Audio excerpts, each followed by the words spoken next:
వెనకాల బాల్కనీలో ఒక అమ్మాయి తెగ గోల చేసింది. పొలో మరి డాన్సులు అరుపులు ఒకటే గోల అంతే. వాటికే మనం ఫ్లాట్.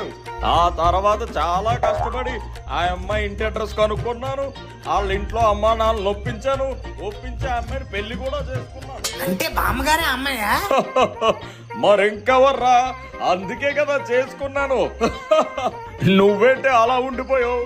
ఈ విషయం నీకు కూడా ఎప్పుడు చెప్పలేదని అలా షాక్ లో ఉండిపోయావా? కాదు, అసలు నేను అడవి రాముడు సినిమా థియేటర్ లోనే చూడలేదు. ఆ? మీకెవరో తప్పు అడ్రస్ ఇచ్చి నన్ను కట్టబెట్టేశారు. అయ్యయ్యో, అందుకేనా? ఎప్పుడైనా డాన్స్ ఎత్తావేమో అని చూస్తాను, ఎప్పుడు వెయ్యు. ఆ పడుకోవడానికి గదిలోకి వస్తారు కదా, అప్పుడు మీతోనే వేపిస్తాను డాన్స్. అమ్మో, అనవసరంగా అడవి రాముడు స్టోరీ చెప్పాను. ఆ అబ్బాయి నెక్స్ట్ ఎవరు?